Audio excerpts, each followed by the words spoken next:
세 가지 잘했다의 의미를 통해서 주께서 우리 각자를 향해서 말씀하시는 말씀의 깊은 의미를 잘 알아듣고 깨달아갈 수 있게 하시고, 깨달은 것들이 각자의 마음 안에서 만들어질 때까지 주께서 늘 살펴주시고 왼손과 오른손으로 안아주시옵기 원합니다. 주 예수 그리스도의 이름으로 기도하옵나이다. 아멘. 잘했다에 대한 내용이 세 가지란 사실을 말씀드리고 있습니다. 헬라어로 유라 한 거죠. 번역할 때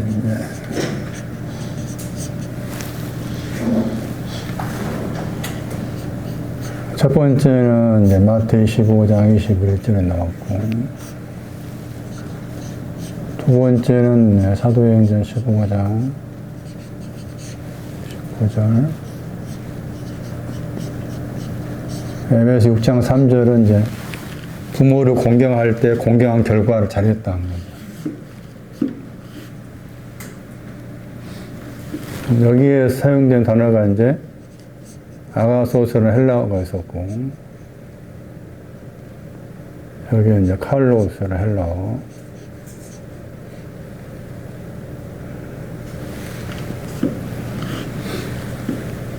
여기는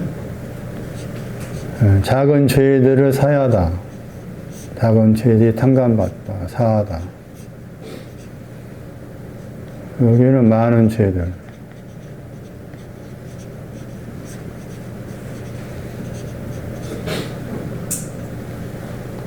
여기는 이제 죄대 탕감받은 후를 말하는 거죠. 여기는 이제 침상을 말하는 거죠. 침상, 걸어가는 거.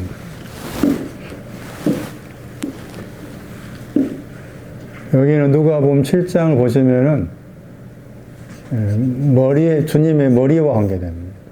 이것은 발과 관계됩니다. 누가 7장 보세요.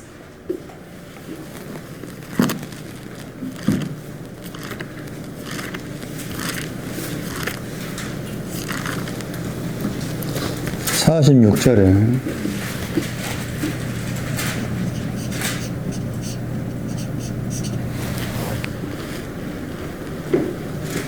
머리에 대해, 나의 머리죠. 머리에 대해서는 감람류가 나오죠.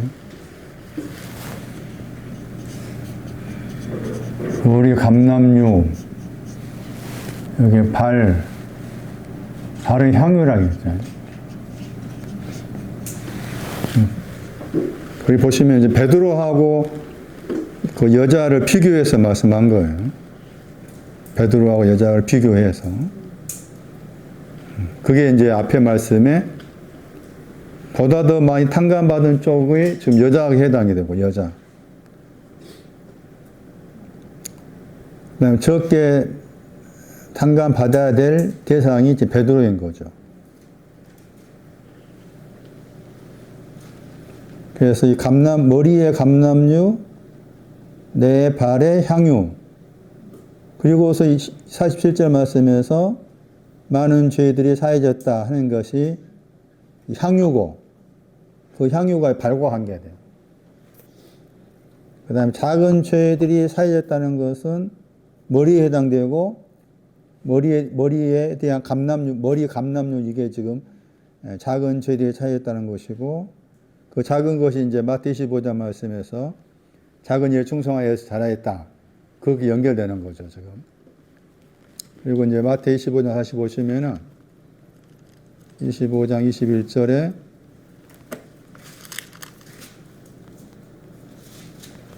작은 일에 충성했다 하는 충성도 지금 다 같은 거예요. 아가소스, 착하다, 충성되다 하는 그 위치가 유와 관계되죠. 그런데 많은 거 맡긴다겠죠. 그게 이제 많은 것이 7장 47절에 누가 7장 47절에 많은 죄가 탕감받은 걸 말해요. 누가 7장 47절에. 근데 그 이제 머리라고 했을 때 이 머리가 계시록에 나와요. 1장 14절. 거기에 주님의 머리가 나오고 머리털이 나와요. 그러니까 머리하고 머리털이 구분이 돼야 돼. 다시 보시면 여기 이제 여자가 머리털로 발을 쓰다다겠잖아요. 그 머리하고 머리털의 차이를 알아야 돼요. 머리는 양털이요. 머리는 거기에 머리털은 뭐가 되는 거예요? 눈같이 됐잖아. 그러니까 머리하고 머리털, 머리는 양털 같이 희게 했다. 머리털은 눈같이 희게 했다. 그게 다시 이사야 1장 18절이잖아. 예? 이사야 1장 18절, 계시록 1장 14절 이렇게 연결해서 생각하셔야 한다니까. 그러니까 주님의 머리 그러면은 양털같이 희게 했다가 있어야 돼. 주님의 머리 그러면 양털같이 희게 했다. 그게 지금 이제 양털같이 희게한 것이 여기 누가 7장으로 생각한다면은 작은 죄들을 사한 거, 탕감받은 거, 그렇게 되는 거고. 그 다음에 이제 발은 여기에 계시록 1장 15절이죠.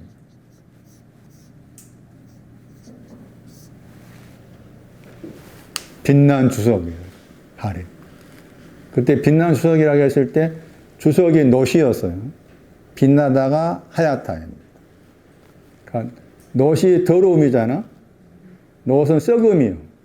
에레미 6장 말씀 끄트머리에. 놋철 다 썩는다고 했어요. 놋철이 광물이 놋철이 아니야. 아닌 구절이 그 에레미 6장 마지막 절이에요. 믿는 사람인데 이렇다. 믿는 사람이 부정적인 표현을 썼어 거기에. 그러니까 썩는 것도 마찬가지. 그런데 거기에서 이제 발과 관계해서 표현한 구절이죠. 그러니까 주님의 머리, 주님의 발, 여러 가지 표현, 뭐 눈도 나오고 여러 가지 표현이 나와요. 거기 보시면은.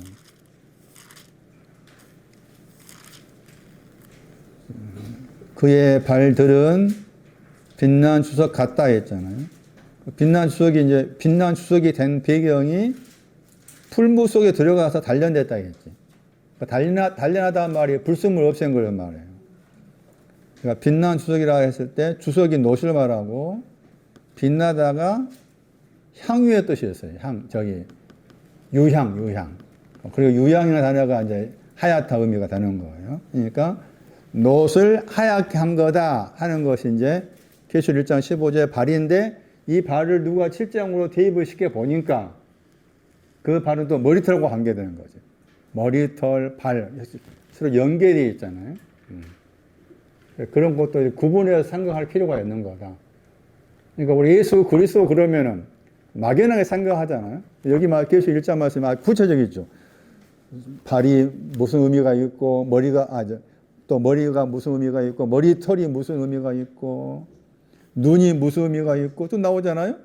뭐 소리도 나오고 또 뭐 오른손 나오고 입이 나오고 이거 좀 저기 요한계시록 말씀을 쓴 요한이 예수 그리스도를 아주 부분적으로 세밀하게 예수님의 머리가 어떤 상징성이 있고 예수의 머리털에 어떠한 내용이 들어있고 아주 세분하게 이렇게 말씀하신 구절이니까 굉장히 중요한 구절이잖아. 단지 내가 예수를 사랑한다. 그것은 그냥 헛된 고백이요. 사랑한다는 말의 밑바탕이 뭐야? 다 탕감받았다가 깔려있어요. 그게 중요해. 그게 누가 7장이잖아.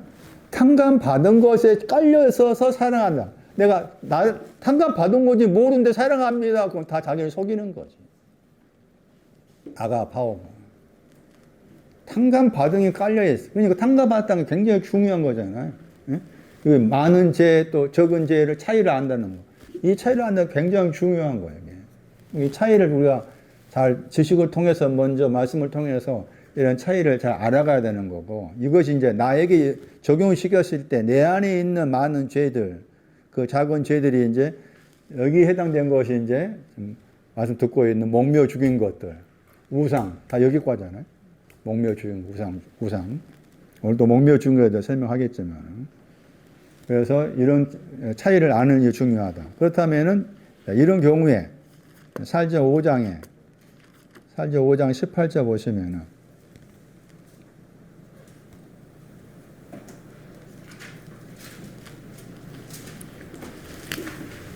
범사가 나오죠. 범사, 번역을 범사했잖아. 아니란 말이에요. 범사란 모든 것이란 말. 모든 것 안에서 너희는 감사하라 했어요. 그럼 모든 것이 뭘까?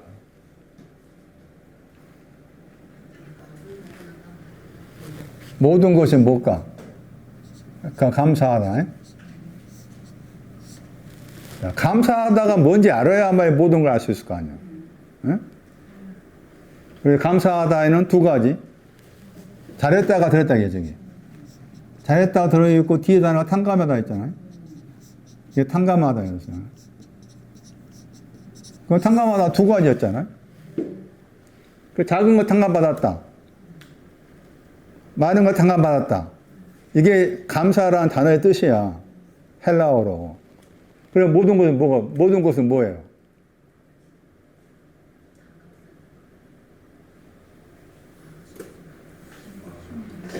투 빚진 거지. 투 빚진 것이야. 에? 다르잖아. 범사에 감사를 하면 다 그냥 뭐 상인이가 뭐 조금 아기를 낳을 테니 감사하다. 그 감사는 겉의 거지. 하나님과 상관없는 거잖아. 엄밀히 말하면. 엄밀히 하나님 상관없지. 에? 또 이제 뭐 송유가 대학생 됐잖아. 송유가 저기 사진하고 들어갔다 하더라고. 사진하고 들어가서 감사합니다. 그건 내 겉의 것이 하나님과 상관없는 거예요. 감사를 딱 내 안에서 이렇게 자리를 잘 잡아야 돼. 그 범사랑 그 잘못하면 범사에 감사하라 하니까 범사를 그렇게 생각한다 그 말이에요. 예? 내 자녀가 잘 되고 뭐 하고 하는 것 때문에 거의 범사를 생각한 거잖아. 성경 그렇게 말하고 있지 않아. 그렇게 말하고 있지 않아. 이게 뭔지 알아야만이 범사가 모든 것이 뭔지 알 수 있는 거야. 빚져 있는 거. 두 가지 빚져 있는. 두 가지 빚져 있는 게 범사야. 두 가지 빚져 있는 그 안에서 잘했다 더하기 탕감하다. 그 말은 이 말은 너희는 감사하라 했잖아. 명령이잖아. 그 말은 두 가지 빚진 것을 알면은 반드시 하나님께서 탕감해 주신다는 거잖아. 그런 말이에요 지금. 반드시 하나님께 탕감해 주실 테니까 명령법이라 감사해라. 그 중요한 건 뭐예요? 이 안에 있다는 게 중요한 거예요.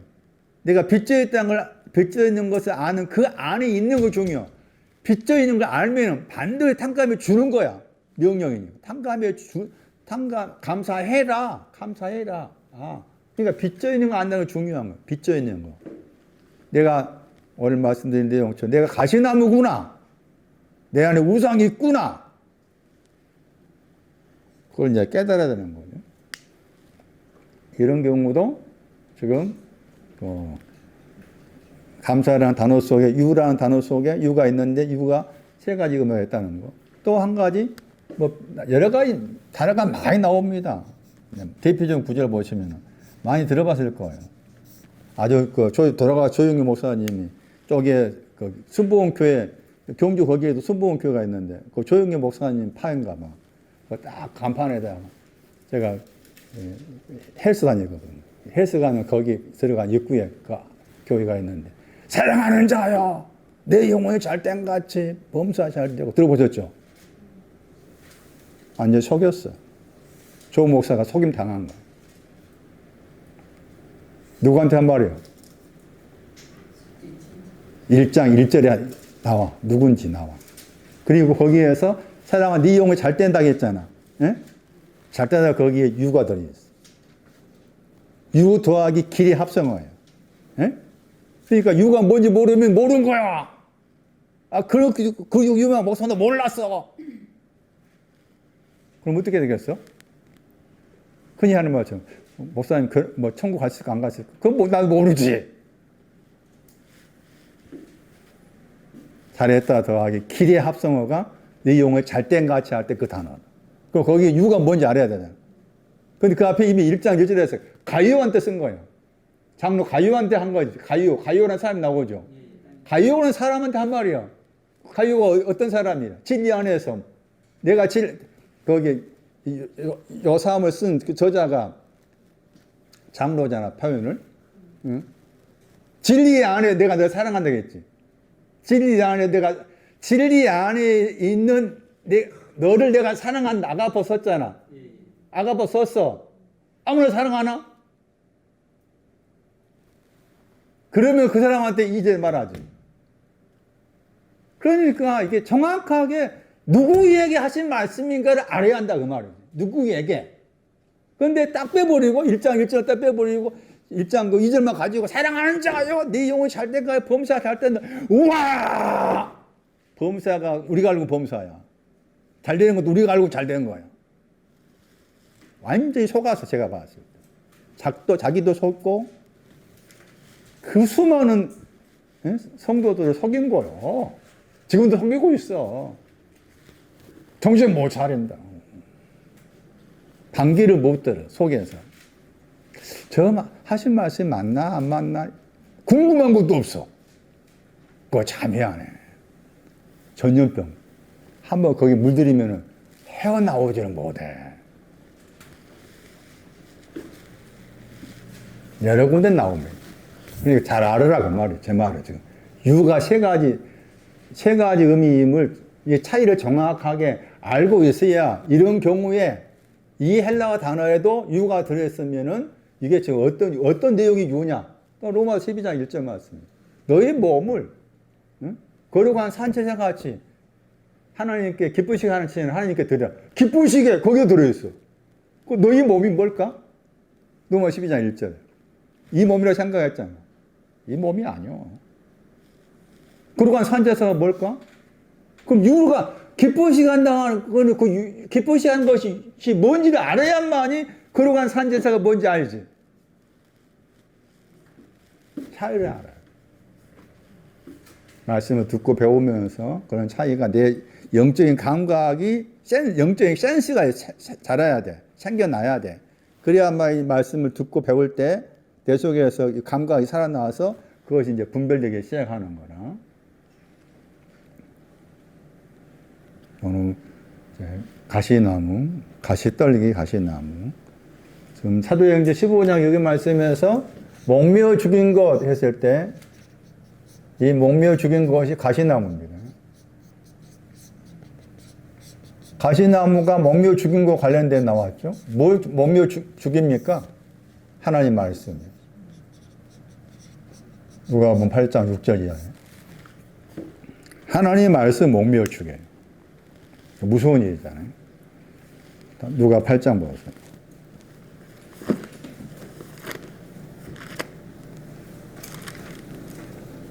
8장, 6절 아니고 여기서 11절 썼네. 누가 8장.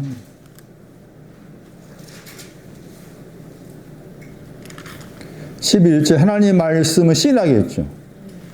누가 8장 11절에. 하나님 말씀을 했을 때 하나님 말씀이 이렇다라고 딱 나온 구절이 계시록 19장 13절이었어요.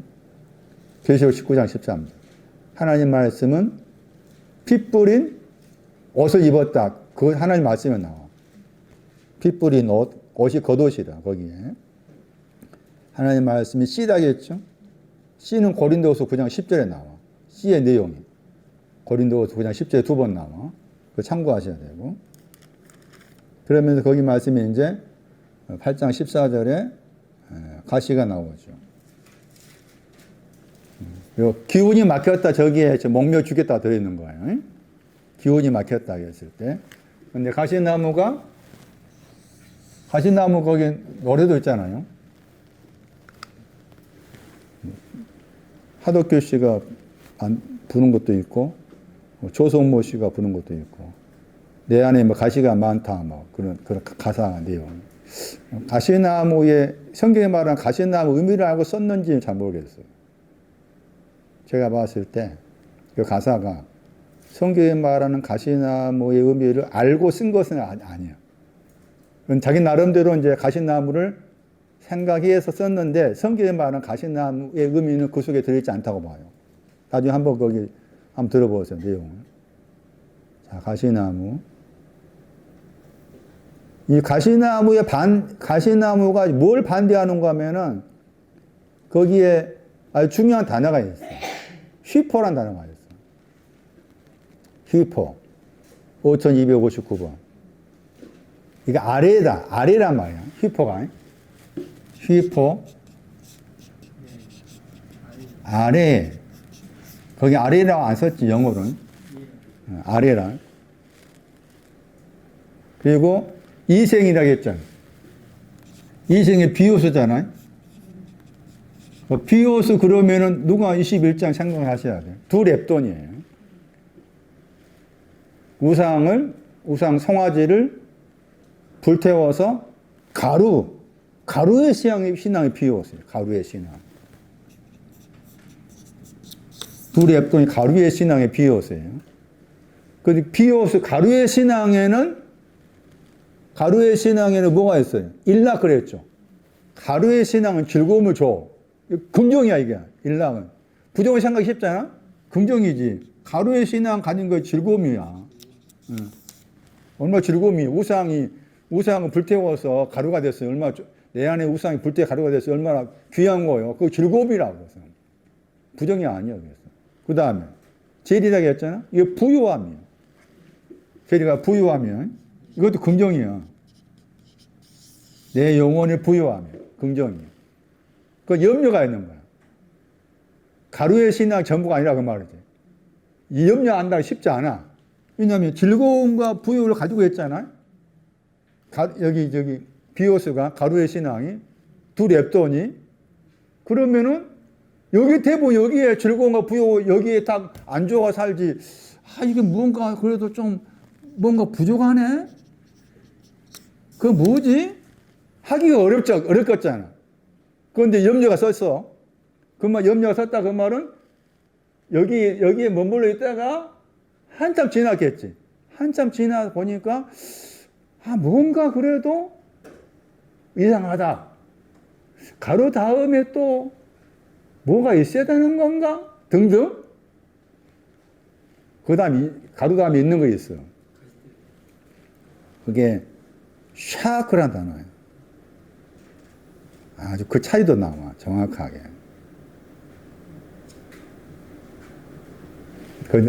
어려워, 차이를 말하면 어려우니까 지나가. 어쨌든 염려했잖아? 그런 다음에 아래에 그랬죠. 슈퍼가 아래잖아. 그러니까 여기서 지금 가시떡이는 지금 아래에, 이 비오스 아래에 있다 그 말이지. 비오스 아래에 있어. 그 말이에요. 비오스. 그러니까 아직 가루의 신앙이 오지 않았다 그 말이 되는 거예요. 가루의 신앙이 오지 않고 거기 아래에 있었다. 그 말이 되는 거예요, 지금. 자, 그래서 이제, 그러면 이런, 이제 누가 8장 말씀 이렇게 해석해 놓고, 가시나무의 원조를 찾아야 돼. 창세기 3장 18절.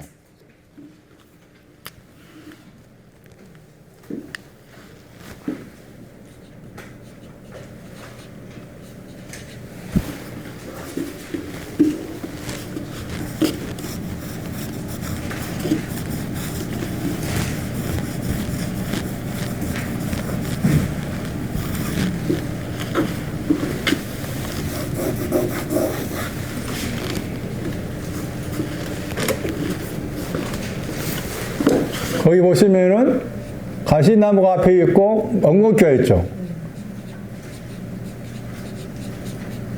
엉겅퀴 신약에서 딱 두 번 나와요.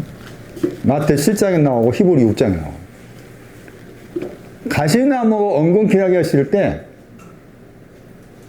가시나무 신앙이 정리됐다고 해서 끝이 아닌 거야. 또 엉겅퀴가 가야 돼. 가시나무와 엉겅퀴의 차이가 히브리서 6장에서 그 차이를 알 수가 있어. 나중에 설명하기로 하고. 자, 창세기 3장 18절에 아다마야. 땅이 앞에 9절에. 17절에 말씀 9절에 아다마. 아다마라는 땅에 가시오 엉겅퀴가 자란다. 차마가 자라다 말. 자라다. 그건 이미 이 자라다 단어가 창세기 2장 9절에 써놨어. 창세기 2장 9절 봐봐.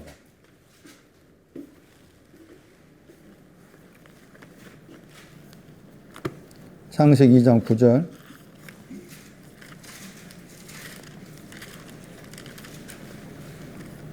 나게 하시다 안 나누죠. 거기도 땅이 아다마죠.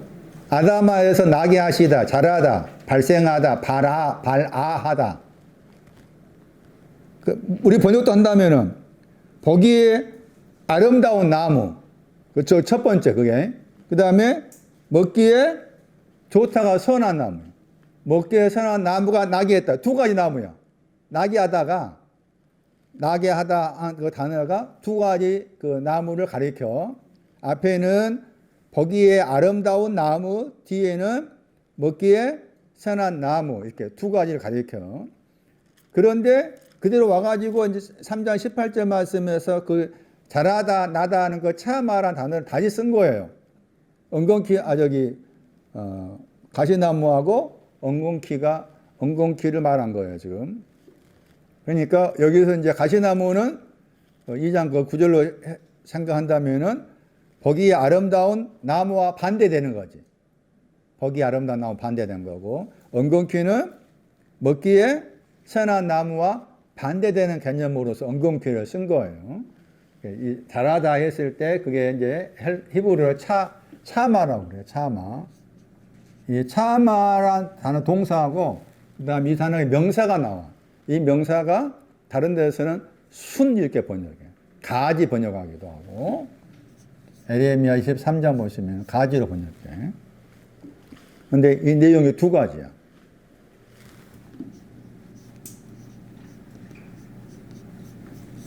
이사야 61장 11절. 더 내용이 뭔가 봐야 돼.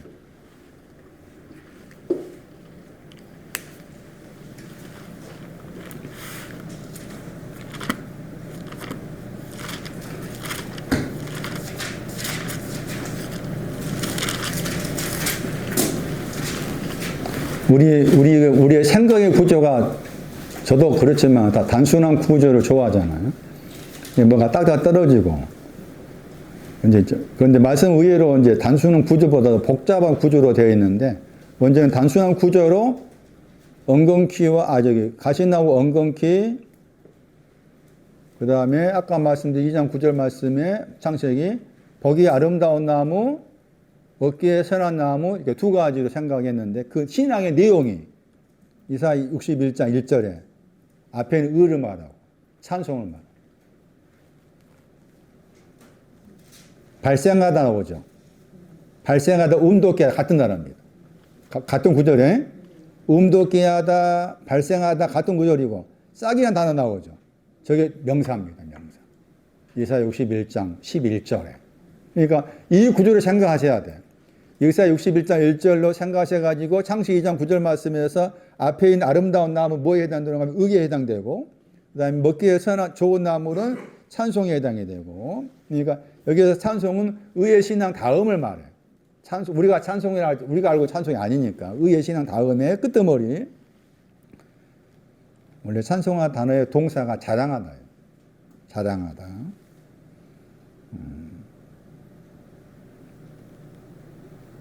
그런 구조를 먼저 생각하셔야 되고, 자, 그러면서 선악과를 따먹은 것 때문에 그런 거잖아요. 그러니까 가시나무라는 그 개념은, 가시나무가 너의 마음이라는 아다마의 너의 마음 안에 아다마, 그리고 아다마야, 아담 속에 있는 아다마, 붓게 물들인 너의 마음 안에 가시나무 엉겅퀴가 자랄 거라 이렇게 했잖아. 선악과를 따먹기 때문인 거죠. 그러니까 가시나무의 배경은 뭐예요? 이미 뭐였다 그 말이에요. 선악과를 따먹었다가 전제된 거야. 가시나무는. 예? 선악과를 따먹어서. 선악과가 뭐였어요? 부모. 아예 그렇게 생각하셔요. 선악과는 부모야. 예? 선악과는 부모인데 따먹지 말아라 그 말은 부모를 없인 여기지 말아라. 부모를 없인 여기지 말아라 했는데 없인 여겼어. 우리는 그럴 수밖에 없어. 없인 여겼어. 그러니까 여기 지금 누가 보면 나와 있는 우리가 이제 밭의 비유로 말하면 가시나무 밭이라고 했을 때 가시나무라는 그 용어를 쓰고 있다. 그 말은 이미 선악과를 따먹고 있다. 부모에 대해서 가볍게 생각하는 것이 있다가 전제되는 거. 그렇게 생각하세요. 가시나무. 다시 가시나무와 엉겅퀴가 네 속에서 자랄 거다, 발생할 거다, 발화할 거다 라고 했을 때 네가 선악과를 따 먹었기 때문에 가시나무가 자라게 된다. 네, 그런 내용의 말씀인 것인데, 그래서 말씀드린 것처럼 가시나무라는 그 내용에는 이미 선악과를 따 먹었다. 부모에 대한 잠언 1장 8절의 부모 등등 부모에 대한 그 말씀에 대해서 가볍게 생각한 한 것이 가시나무의 내용 속에 이미 거기에 들어있는 거다. 가시나무.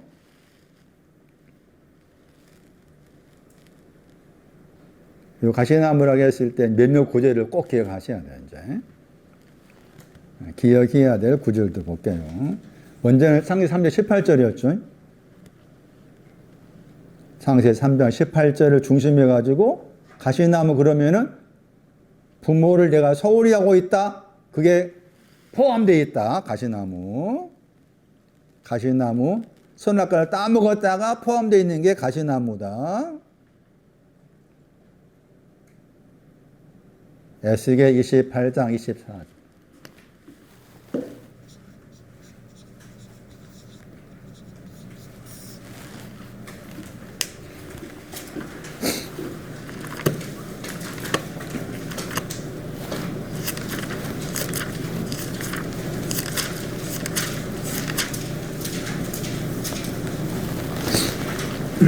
이스라엘 집이라겠죠. 족속이라면 집이란 말입니다. 이스라엘 집은 이사야 5장 7절에 의한 포도원을 말해요. 포도원 이스라엘 집인데 그 이스라엘 집에게는 사면에서 그들을 멸시하는 자 중에 찌르는 가시가 나오고, 우리 번역 가시가 2번 나오죠. 그 다음에 아프게 하는 가시가 나오죠. 에스겔 28장 24절 앞에 있는 가시가 나오고 뒤에 있는 가시 나와 있잖아요. 뒤에 있는 가시가 창세기 3장 18절 단어죠. 코츠. 여기 이제 앞에 보시면은 여기 이제 앞에 찌르는 가시라고 했잖아. 이 단어 딱 두 번밖에 안 나온 단어야. 저 단어가.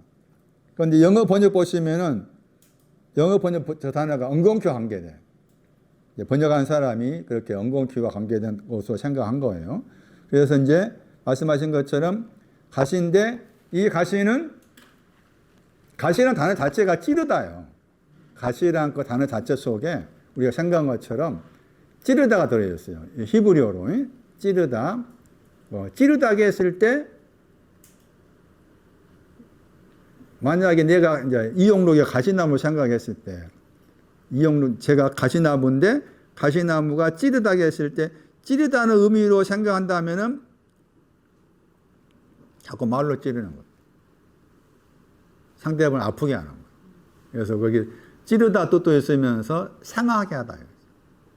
그러니까 내가 상대방을 말로 아프게 한 것도 나는 부드럽게 한다고 하는, 예를 들면 나는 부드럽게 상대방에게 부드럽게 한다고 하는데 상대방은 부드럽게 안 받아들이고 이상하게 찌르는 가시째 받을 수 있잖아. 그래서 가시나무 의미를 우리가 정확하게 체득을 한다고 생각한다면은 말로서 생각해 봐야 돼. 내 말이 상대방한테 찌름을 주고 있느냐라고 했을 때 상대방이 찌름을 받고 있다면 나는 지금 가시나무인 거지. 그렇게 해서 접근을 할 필요가 있어. 내 영혼 자체가 가시나무를 모른다면 나의 삶 속에서 내 말이 상대방을 찌르게 하고 아프게 하고 있다면 내가 지금 가시나무이기 때문에 가시나무로 찌르고 있구나. 그렇게 생각할 필요가 있는 건데 여기 말씀에는 그 가시나무가 뭐 한다겠는가 하면은 아프게 한다겠죠. 아프게 한다겠죠? 가시나무가 아프게 하다. 동사가 아프게 하다입니다.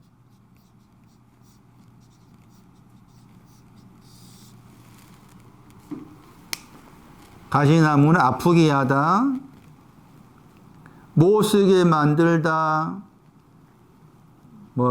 깊이 슬퍼하다 그런 뜻도 있어요. 단어가. 깊이 슬퍼하다. 가시나무의 역할이 동사로 설명한 것이 우리 번역을 한다면은 아프게 합니다. 아프게 합니다. 다시 누가 8장 가가지고 C가 하나님 말씀이었죠. 하나님 말씀은 목전을 죽인 것이 가시나무였잖아. 하나님 말씀을 어떻게 합니까? 아프게 하는 거죠. 하나님 말씀 그대로 내가 수용을 해야 되는데 수용하지 않고 오히려 내 속에서 찌르고 있고 반박하고 있으면 하나님 말씀 자체를 아프게 하는 거잖아요. 아프게 하죠. 이 아프게 하다가 이제 가시나무와 관계되는 건데, 근데 이 단어의 명사가 있어요. 그래서 이제 나중에 나오지만은 왜 예수님의 머리에 가시멜관을 얹혔느냐? 가시나무는 예수님의 가시멜관과 연계를 생각하세요. 왜 주님의 머리가 뭐였어요? 양털같이 희게 된 그 머리 위에 가시나무를 얹힌 거예요. 그게 가시멜관이. 왜 나를 양털같이 희게 했는데 거기에 가시멜관이 얹혀졌느냐? 가시멜관이 얹혀져야만이 나의 가시가 어떻게 돼? 나의 가시 처리하기 위해서잖아. 나의 가시를 처리하기 위해서 그분이 이미 나의 양털의 죄를 용서했는데 불구하고 양털의 죄를 용서한 그 위에다가 얹혀진 거예요. 그런 배경에서 생각했을 때 여기에 그 말이 단어가 나와요. 명사가. 그러니까 양털같이 희게 된 그 머리 위에 주께서 가시멜관을 쓰게 된 가시멜관을 쓰게 된 근원지를 찾아가면은 이게 지금 이사야 53장과 관계된다. 자, 에스겔의 말씀에서 아프게 하다 하는 단어의 명사가 거기에 나와서 그래서 여기 말씀에 이사야 53장 3절 말씀에 우리 번역으로 간고가 나와 있죠. 간고를 많이 겪었다 나와 있죠. 그 단어가 명사입니다. 그러니까 이사야 53장 3절에 간고를 많이 단어가 지금 가시나무의 아픈 걸 말해. 가시나무가 아프게 하는 가시나무를 겪었다가 이시잖아. 겪었다 단어가 이시예요. 이 이시가 예수 그리스도예요. 여기서는. 이사야 53장은 다 예수 그리스도 이야기예요. 그리고서 이사야 53장 4절에 또 나와. 앞에는 강고라겠죠. 53장 4절은 슬픔이라겠지. 같은 단어야. 아프게 하다. 동사 아프게 하다야. 슬픔은 우리의 슬픔을 뭐 한다고 했어요? 짊어진다고 했잖아. 담당했다 했죠? 짊어진다고 했죠? 그게 또 짊어진다가 이사야 53장 11절에 나와요. 뭘 짊어지느냐? 죄악을 짊어지는 거예요. 가시나무를 따라가 보면 또 죄악과 관계돼. 그런 표현을 할 수가 있어요. 그 다음에 가시나무 관계된 중요한 성경 구절 지금 말씀드리고 있는데 그 다음에 기억해야 될 성경 구절이 시편 118편 12절.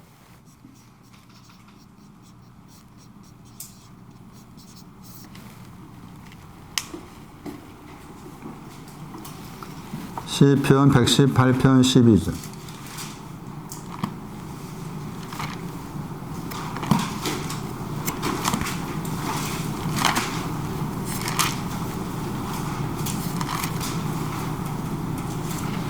가시덤불 불같이 그랬죠.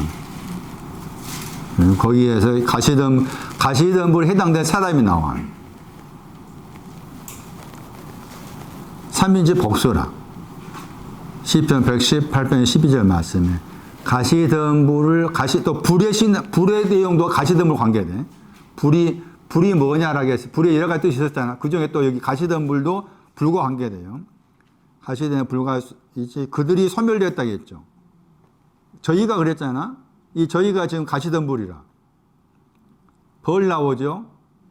가시덤불. 다 저희예요. 그리고 저희가 10절이에요. 열방을 말하. 열방이 저희예요. 열방이 저희. 이 열방이 저희면서 이게 가시나무예요. 그 열방도 어떤 사람이라. 우리 이번 열방 그랬잖아요. 어떤 사람이에요? 선악과 따먹은 사람이지. 선악과 따먹은 사람. 가시나무 그러면 선악과를 따먹었다가 거기 깔려있다니까. 118편 10절에 번역을 열방을 했잖아. 정확한 번역은 모든 이방인들이에요. 모든 이방인들.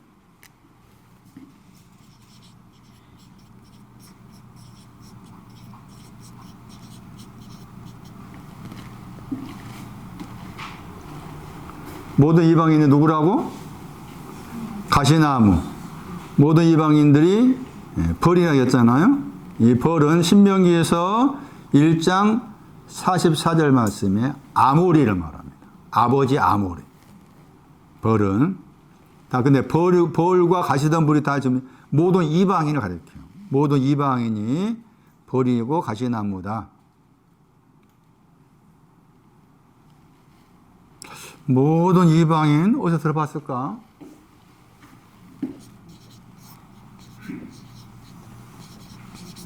모든 이방인을 모으다.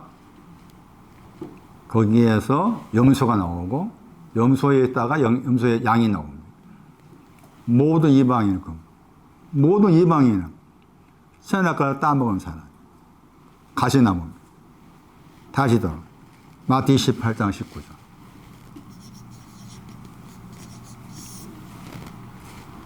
너희는 가서 모든 족속이라고 했잖아. 거기 모든 이방인. 모든 이방인을 제자로 삼아라. 아버지와 아들과 성령의 이름으로 뭐 주라? 가시나무.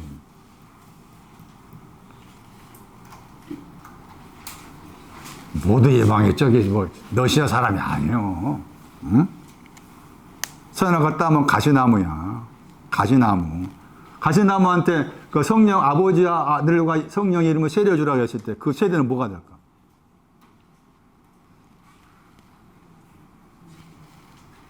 잘했다고 관계된 거지. 향유 잘했다. 응? 두 번째 잘했다. 모든 이방. 나중에 모든 이방에 대한 설명을 제가 설교를 통해 쭉 이렇게 정리를 할 필요가 있어요. 어쨌든 여기 말씀에서 열방의 단어는 모든 이방인들을 말. 이방인의 뿌리가 야곱과 에서입니다. 거기 나옵니다. 야곱과 에서가 이방인의 뿌리예요. 그러니까 이방인 그러면은 기독교 입장에 이방인이 어떤 사람이에요? 이란이잖아.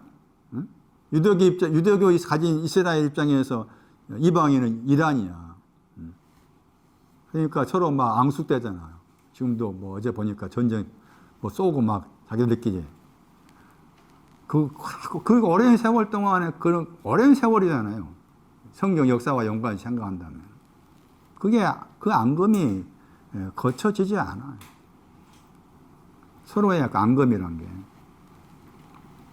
모든 이방인 창세기 25장 23절에 나와요. 그러니까 이방이 그러면 거기 가야 돼. 먼저 야곱과 에서와 관계돼. 야곱과 에서와 관계된 거 이방인이야. 이방. 그러니까 이방이 그렇게 말씀드린 것처럼 믿지 않는 사람 이방이다. 그걸 생각하면 안 돼. 가시나무. 그 가시나무인데 선별했다고 했잖아. 그 말 나오죠. 지금 가시나무인데 불가지 소멸됐다고 했잖아. 여기서 이제 가시나무인데 불가지 소멸됐다고 했을 때 소멸되다. 잠언 20장 20절 보세요. 그래서 여기에서 이제 가시나무의 신앙을 또 엿볼 수가 있어. 가시나무 불가지 소멸되다고 했을 때 소멸된 단어가 여기 사용되었어. 잠언 20장 20절.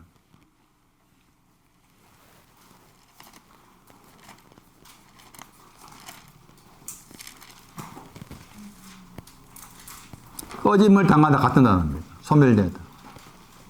아버지 어머니 조주한 자죠. 잠언 20장 20절. 그러니까 가시나무가 아버지 선악과 따먹었다고 했잖아. 아버지 부모를 가볍게 생각했다고 했잖아. 그래서 조주하다가 가볍게 생각하다.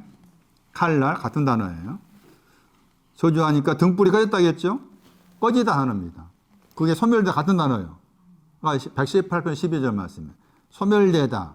잠언 10장 20절 말씀에 꺼지다. 이 가시던 볼은 뭘 가지고 있어요? 그러니까 등불을 가지고 있죠. 하시던 등불 가지고 있는데 가지고 있는 등불도 꺼진다. 그런 말씀인 거예요. 여기 이 가시나무가.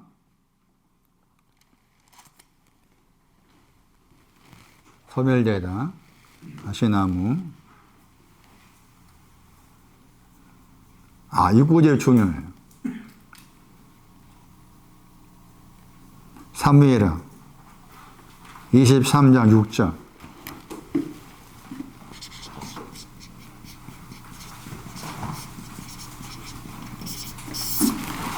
어디까지를 가시나무를 하는가 보세요. 어디까지를 가시나무를 하는가. 사무엘하 23장 6절.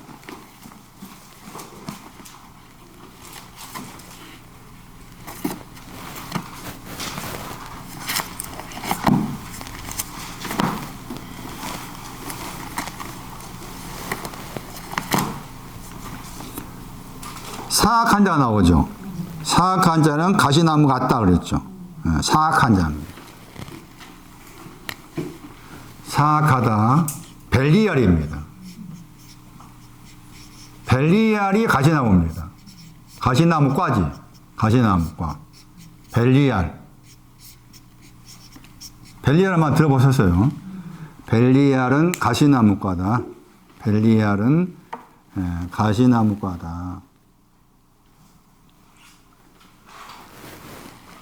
신약 성경 말씀에서 벨리알이 딱 한 번 나옵니다. 고린도후서 6장이 나와요.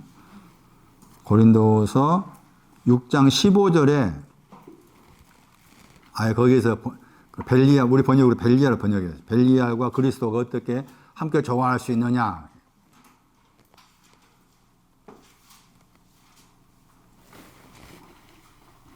이 단어를 분해하면은 뒤에 있는 단어가 벨리라는 말은 없다가 부정의 뜻이고, 뒤에 있는 단어가 이렇게 올라가 뜻입니다. 올라가다, 유익한 뜻이에요. 그러니까 단어 분해하면 유익한 것이 없다 말이에요. 유익함이 없다.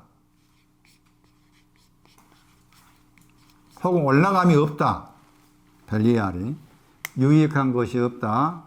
올라가는 것이 없다. 이제 그게 벨리알인데, 벨리알하고 관계해서 기억해야 돼. 인물을 기억하셔야 돼. 의외로 이 사무엘상 상하 말씀에서 벨리알을 설명하는 구절이 여러 군데 등장합니다. 엘리의 두 아들도 벨리알 나오죠. 사무엘상 2장 12절 보세요. 벨리알.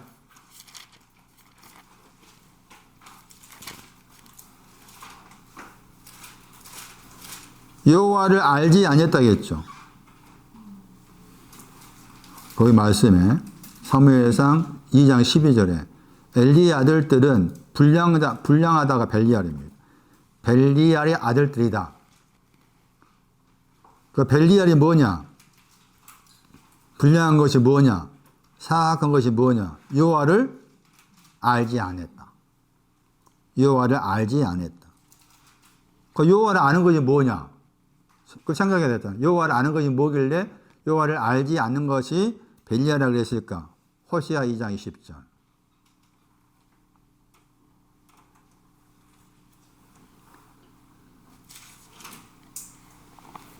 호시아 2장 20절.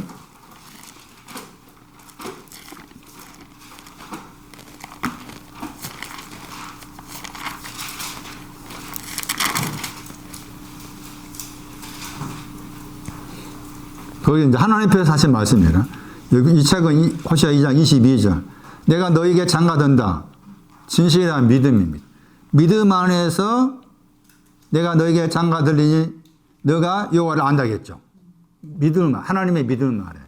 이 믿음이 이제 신앙의 끄트머리 믿음이에요. 신앙의 끄트머리 믿음.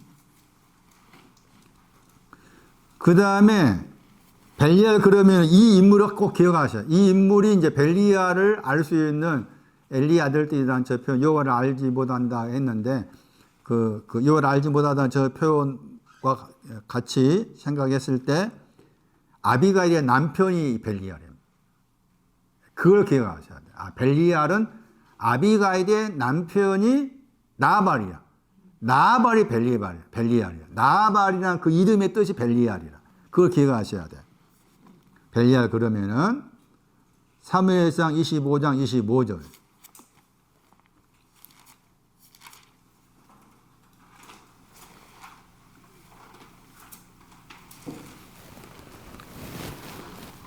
지금 아비가일이 다윗한테 한 말이죠. 아비가일이 다윗한테 아비는 이제 아버지라는 뜻이고 가일은 이제 즐거워하다. 아버지 하나님께 즐거워하시다 뜻이라겠죠. 가일 25장 25절에 불량하다 했죠. 벨리알 사람이라겠죠. 일시였죠. 부모를 떠났는데도 부모를 떠났다 말. 일시라는 단어는 부모를 떠났다가 항상 생각하셔야 돼. 부모를 떠났는데 벨리알입니다. 그리고 이름이 나발이라겠죠. 그러면서 이제 설명합니다. 이제 설명하기를 이거 설명하는 거예요. 이름이 적당하다. 나발 이름이 미르나다 그랬죠. 그러니까 나발이라는 이름의 뜻이 이제 벨리알과 연관되어 있는 거예요. 벨리알 연관되는데 그 나발이라는 이름의 뜻 속에는 또 미르나다가 들어있어요. 미르나다가. 그랬을 때 벨리알, 나발, 미르나다 지금 다 같은 과를 할 수 있어요. 벨리알이 여기 6장 8절이면 되고 벨리알, 나발. 그러니까 처음에 아비가일의 신앙은 처음에 나발을 가졌다 그 말이죠. 나발이라는 남편을 두었다. 물론 문자적이면 상징적이죠. 나발, 미르나다. 이게 지금 벨리알의 신앙을 설명하는 단어잖아요. 그럼 미르난 것이 뭐냐는 거죠. 미르난 것이 뭔가 했을 때 저 미르나다 하는 단어에 동사가 있어요. 그게 신명기 32장 15절. 어디까지를 가시나무를 하는 거 보세요. 두 구절 기억하셔야 돼요. 미르나다겠어요. 미르난 것이 뭔가에 대해서. 에레미야 14장 21절.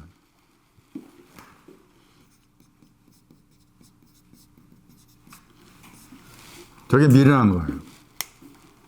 저 사람은 벨리알이라. 미르난 사람은 벨리알. 먼저 신명기 32장 15절 보세요. 신명기 32장 15절. 구원의 반석을 경홀히 여겼다. 이거는. 경홀히 여기다가 이게 미르나다.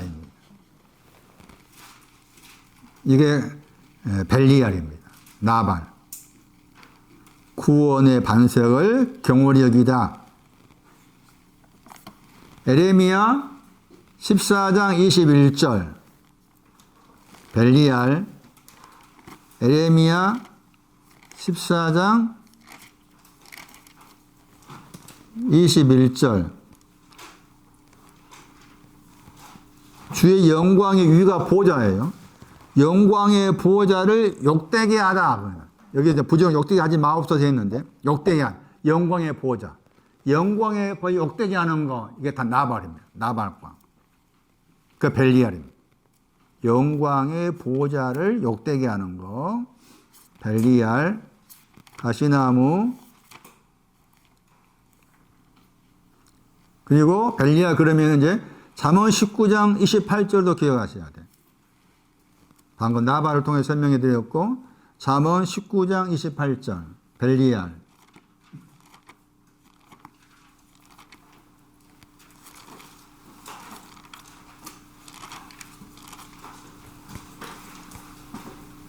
망령대 번역했죠. 벨리알. 망령대 벨리알의 증인은 벨리알도 증인하고 있는데 벨리알의 증인은 잠언 19장 28절에 공평을 없이 여깁니다. 공평을 없이 여깁니다. 벨리알은 공평을 없이 여깁니다. 공평을 없이 여기다. 벨리알.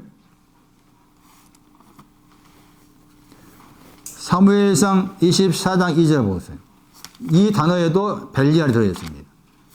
사무엘상 24장 2절.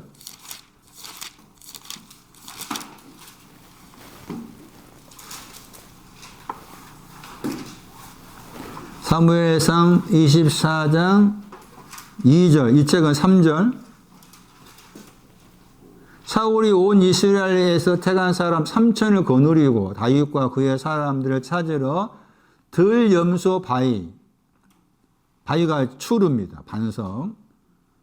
추루라는 반석이고, 그 다음에 그 추루라는 반석의 얼굴 위죠. 얼굴이 말 나오죠. 얼굴 위로 했을 때 그 추루라는 반석과 관계해서 들염소가 나오죠. 들염소. 저 단어 속에 벨리알 할 때 뒤에 단어가 있습니다. 여기 보니까 명사로 야엘이잖아. 야알이 들어있어요. 들염소의 신앙도 벨리알하고 관계되는데, 벨리알 할 때 그러니까 들염소와 관계 해석한다면 들염소가 없다 그 말이지. 벨리알은 벨은 없다고. 뒤에 야알 유익하다 올라가다가 없다. 들염소가 있는 곳에 추루잖아. 추루란 반석이 있어야 되는데 없다. 그것도 벨리알입니다. 그 다음에 고린도후서 6장 가셔가지고 벨리알이 이제 거기 한 번 나온다고 했잖아요. 고린도후서 6장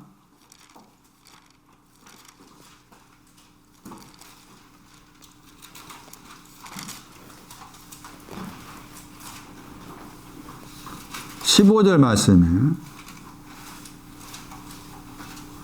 벨리알을 향하여 프로스 그리스도께서 벨리알을 향해서 조화되다 번역했죠.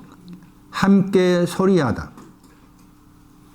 심포니아 명사가 여기서 명사인데 심포네시 했잖아요.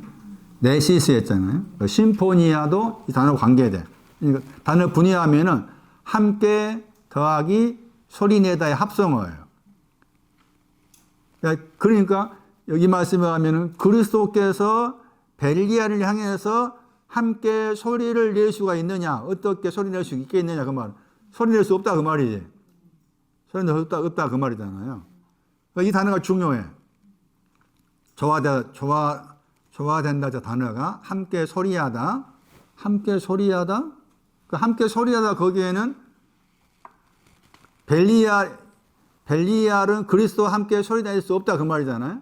그러면은 함께 소리합니다라는 말 쓴다면 무슨 말이 들어있는가 하면은 함께 소리합니다 하는 그 단어 속에는 벨리알을 어떻게 하라 그 말이에요.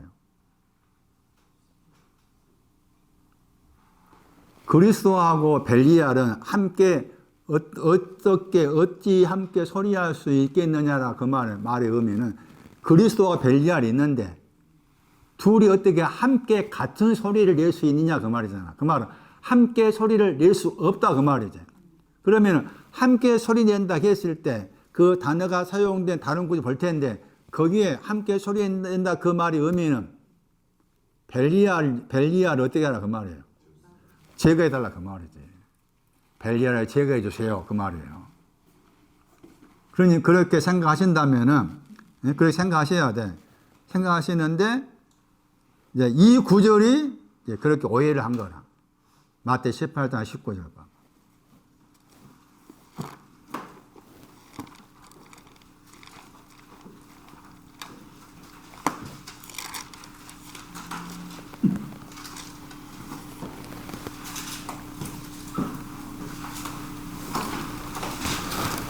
두 사람이 나오죠. 만약이란 말이 있고요. 두 사람이 합심했다 했죠. 저다 함께 소리한다고. 합심한 저기에 고린도후서 6장을 적어놔야 돼. 응? 고린도후서 6장 15절 적어놔야 돼. 그냥 땅 위에서라겠죠. 두 사람이 땅 위에서 우리 번역된 번역한 거 보시면 땅 위에서 합심하다 무엇이든지 구하면은 하늘에 계신 내 아버지께서 저희를 위하여 이루게 하신다 그랬죠. 이루게 하신다. 그럼 땅 위에서 합심하여서 무엇이든지 구한다고 했을 때, 그 무엇이든지 구하라 이 말의 의미를 그대로 생각한다면은, 문자 그대로 생각한다면은 지금, 정권사하고 신집사 같이 함께 두 사람이, 무엇이든지 구하라니까, 두 분이 생각에 무엇이 있을 거 아니에요? 그거 구하면은, 그렇게 생각이 쉽잖아. 그런 말이 아니다, 그 말이지. 그 무엇이든지 구한다고 했을 때, 그 무엇이든지가 뭐가 돼?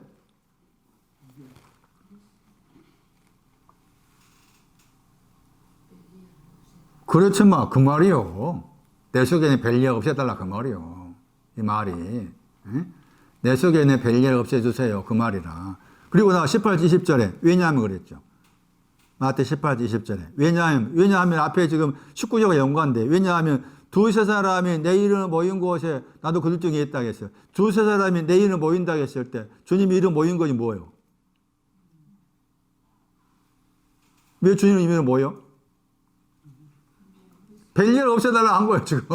벨리알 없애달라고 모이는 걸 말해. 모이다가 지금 알고 하는 거야. 모이다 단어가 알고. 예? 두세 사람이 알곡이야. 알고 가진 사람이 모여서 모이는데 모인 이유가 내 안에 있는 벨리알 없애주세요. 예? 그런 의미다. 그러니까 이 합심하다 단어가 사용된 고린도후서 6장의 의미를 정확하게 이해하지 못하면 이게 그냥 문자 그대로 생각을 할 수가 있다. 다시 20장 가봐. 합심하다 또 나와. 그 유명한 이제 거기 데나리온 품꾼에 대한 데나리온 약속에 대해서 말할 때 마태 20장 2절에 하루에 한 데나리온씩 품꾼들과 약속했죠. 약속했다고 했죠. 거기다 함께 소리하다야. 예? 함께 소리하다. 아주 중요한 단어예요. 그러니까. 보시면은 천국은 마치 품꾼을 얻어 포도원에 들여보내려고 이른 아침에 나간 집주인 같다. 2절에 하루 한 데나리온씩 품꾼들과 약속했다고 했죠. 그 하루 한 달에 품꾼들과 데나리온 약속했다고 했을 때 그 약속이 뭐야? 그것도 벨리알이야. 생각하셔야 돼. 벨리알을 없애주겠다 약속이지. 예? 하루에 한 데나리온 벨리알 없애주겠다 약속이라. 그렇게 생각하셔야 돼. 이해되죠 이제? 다시 누가 15장 가봐.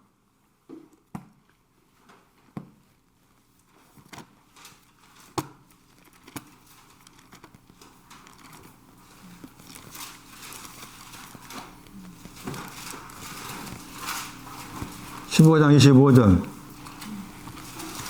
25절 춤추는 거에 나오죠? 풍류했죠? 풍류가 뭐라 그러니까? 풍류도 그 단어야. 벨리알이 어떻게 됐어? 벨리알이 없어진 건 말이에요. 벨리알이 없어졌다고요. 그러니까 벨리알이 없어진 건 높아. 춤추는 것이 낮고 신앙적 지계표를 둬야 돼. 춤추는 걸 낮게 보고, 저는 제가 어떻게 설명해 보겠지만 춤추는 신앙이 더 낮고 그 다음에 풍류가 더 높다고 생각하셔야 돼. 벨리알이 없어졌다.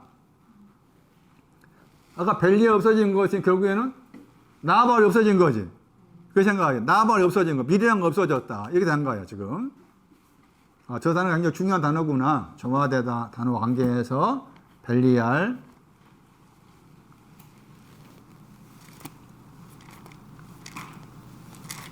가시나무에 대해 설명하고 있어요.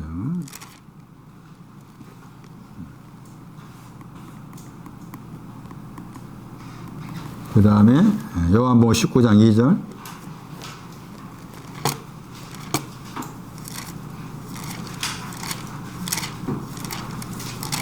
나의 가시나무를 가져가시는 주님의 머리. 씌웠다 단어가 위에 놓았다예요. 씌웠다. 머리가 아까쯤에 계시록 1장 14절 말씀에서 양털가지 희귀한 거였죠. 요한복음 19장 2절. 양털가지 희귀한 그 위에 가시를 위에다가 놓았다. 이 구절은 나라는 사람의 가시나무를 가져가신 거. 나라는 사람의 가시나무를 가져가신 거. 히브리 6장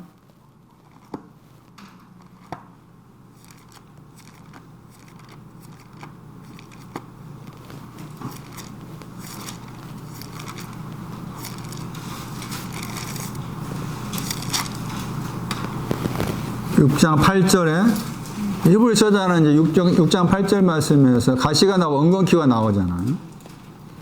전에 설명드렸던 것이 엉겅퀴라는 이제 헬라어 단어에는 셋을 던져버리다 뜻이 있다겠죠. 그 셋의 상징이 요한일서 5장 8절 이하 말씀에서 그 영과 물과 피였는데 그 영과 물과 피를 던져버리다 그런 뜻으로 해석이 가능하다. 그러니까 이 구절을 보면은 6장 8절 보시면은 가시는 버림당한 과 관계돼. 버림당하다. 엉겅퀴는 저주와 카이 때문에 카이 와라는 단어가 가시하고 엉겅퀴 사이에 와가 있잖아. 카이가 있잖아요. 그러니까 버림당하다하고 저주 사이에 카이가 있죠. 이제 카이 때문에 그런 해석이 가능합니다. 그러니까 가시의 신앙은 버림당한 거고 연관되고 엉겅퀴의 신앙은 저주와 가깝다. 그런데 이 둘 딸을 딱 정리한 게 뭐예요? 그게 축복입니다. 그러니까 축복이란 말 함부로 쓰면 안 돼요. 축복은 가시나무하고 엉겅퀴를 끝내버린 거예요. 가시나무는 버림당하다. 엉겅퀴는 저주. 이거 다 정의된 것이 축복이라. 축복. 그런데 이 축복이라는 단어 속에 유가 들어있다고 했죠. 잘했다가 있어. 잘했다 더하기 말하다야. 그게 축복이라. 잘했다를 말하는 거라. 그러면 다시 돌아오셔가지고 가시나무한테 잘했다라고 했을 때 그 잘했다는 어디에 해당이 돼? 여기에 두 번째 해당이 되겠지. 그 다음에 엉겅퀴에다 잘했다 하면 어디에 해당이 돼? 여기에 해당이 돼. 여기에. 그래서 아까 말씀드린 것처럼 가시나무 엉겅퀴에 지게표를 둘 필요가 있겠다는 거예요. 그래서 잘했다가 들어있는 단어인데 히브리 저자가 두 가지를 가지고 와서 축복을 이야기했다. 축복을 이야기했다 했을 때 축복이라는 단어 속에 잘했다 더하기 말하다의 합성어가 헬라어로 축복이라는 단어고 그 다음에 쓰기 합당하다 저기에도 유가 들어있어. 그 구절에 쓰기 합당하다 유 더하기 노타의 뜻이 합성어야. 쓰기 합당하다 저기에도 유가 들어있어. 그러니까 축복은 이 두 가지. 감사는 이거. 약간 차이가 있는 거죠. 감사는 이 두 가지가 해당이 되고, 감사는 헬라어 단어예요. 축복은 이렇게 하든지, 이것만 하든지. 그 축복이라. 그러면서 제가 다음 주가 됐던 언제 한 번은 제가 다시 이 내용 그대로 가지고 와가지고 또 세분화해서 말한 구절들을 제가 며칠 공부를 하고 있는데 그게 7개의 떡, 5개의 떡이 나와. 떡에 대한 말씀이 나오고, 여기에 이제, 고기가 나오죠. 물고기. 여기 사건 들여다보시면은, 여기에 딱 구분해 놨어요. 응? 축복하다가 나오고, 감사하다가 나오고. 그래서 7개의 떡하고 5개의 떡이 어떤 신앙과 관계되는 것인가 하는 것을 아주 찾아볼 수가 있어요. 마가복음 중심이어서. 제가 그걸 딱 일목요연하게 설명할 텐데, 그 설명을 들으면서도 또 잘했다에 대한 말씀을, 차이가 있다 하는 것을 이제 알 수가 있을 거예요. 나중에 참가해 보기도 하고. 이와 같이, 히브리서 6장 말씀에, 그러면 이제, 우리가 할 일이 뭐냐라고 했을 때, 6장 7절 말씀에, 땅에 나의 마음이죠. 나의 마음이 자주 내리는 비를 흡수하는 거예요. 자주 내리는 비를 흡수한다고 했죠. 그러니까 지금 비는 계속 오고 있다고 말이에요. 이 비라고 했을 때 이제 은혜의 비라고 해서 설명해도 틀리지 않겠죠. 은혜의 비가, 다시 말하면 여기 뭡니까? 가시화하고 엉겅퀴를 정리해 주시는 축복의 비죠. 그 축복의 비는 자주 내려. 표현도 귀한 표현이에요. 자주 와. 지금 내리고 있어. 내리고 있는데 내 마음밭이 아직 받아들일 수 있는, 흡수하다가 피노, 마시다요. 마실 수 있는 내 마음밭이 안 되었기 때문에 내가 모르는 거야. 예? 나니가 거기 카운터 앞에서 일하고 있어도 내리고 있어. 내가 회사 가서 하고 있어도 내리고 있어. 내가 공장 가서 일하고 있어도 내리고 있어. 자주 내려. 귀한 단어. 자주 내리는 비야. 자주 와. 그런데 아직 내 마음밭이 이것을 받아들여서 마음밭이 아직 형성이 안 되었기 때문에 내리는데 흘러가고 있는 것이지. 그러니까 내 마음밭 딱 준비되어 있으면 자주 내리는 비를 언제 어디서든지 영접할 수가 있는 거지. 얼마나 귀한 거예요. 자주 내리는 비인데. 자주 내리는 비. 그러기 위해서 밭을 가야 돼. 밭간만 나오죠. 내 마음 밭을 갈고 있어야. 내 마음 밭을 내가 할 수 있는 일이에요. 내 마음 밭을 갈아서 나는 지금 빚져 있구나. 두 가지 빚져 있구나. 나는 아직 부모를 공경하고 있지 않구나. 그런 것들을 알아가는 거죠. 나는 선악과를 따먹었구나. 알아가는 거죠. 그 마음 밭을 갈고 있는 것은 내가 어떻게 생각, 내 몫을 알 수가 있어. 내 몫을 알 수가 있어. 그 마음 밭을 가는 자에게 자주 내리는 비가 내려와. 그 자주 내리는 비가 결국은 뭐 축복이 비라. 자주 내리는 비가 축복이 비가 내려와서 그 결과를 만들어 주시는 거.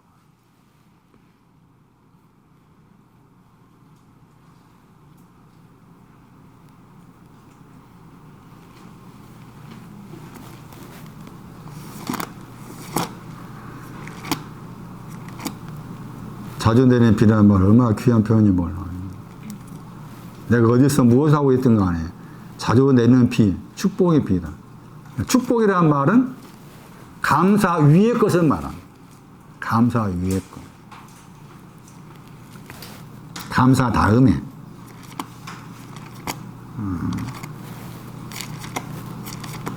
잠시 맛보기로 그럼 보여줄까요? 맛보기. 마가 6장 41절.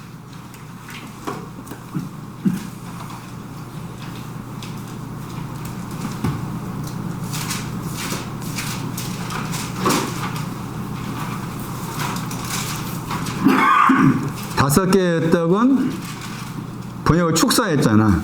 이거 축복이야. 다섯 개의 떡은 축복에 해당해. 다섯 개의 떡은 축복에 해당이다. 그거 넘겨서 가봐. 어디 넘기시는 거면은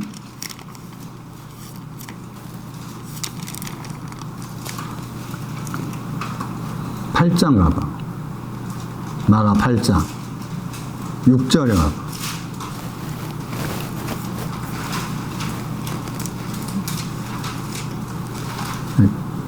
다섯 개의 떡의 신에 더 높다. 일곱 개의 떡의 신에 더 낮다. 일곱 개의 떡 보세요. 마가 8장 6절에. 똑같이 번역 축사했잖아. 똑같이 번역 축사했죠. 축사가 감사니, 감사. 이렇게 구분을 지어놨다. 일곱 개의 떡과 관계된 신앙 의미는 축복과 관계되고, 다섯 개. 일곱 개의 떡은 감사 관계에서.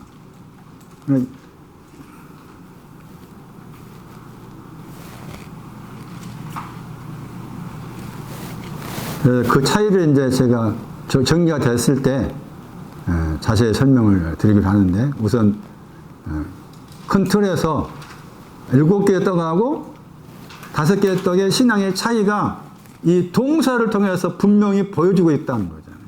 축복하고 감사는 다르다.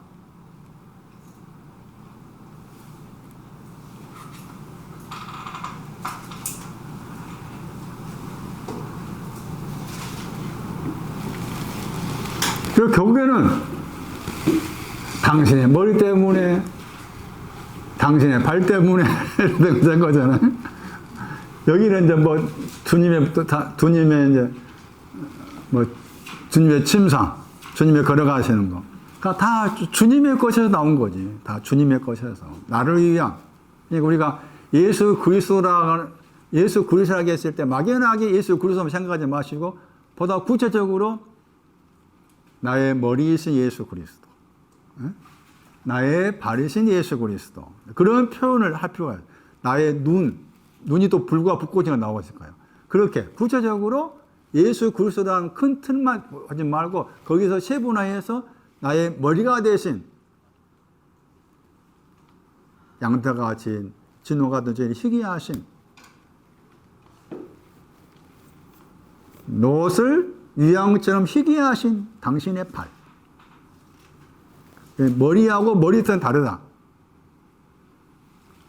왜 그 누가 7장 여자가 머리털을 씻었을까? 그 결과 많은 죄가 사이에 또 나왔잖아요.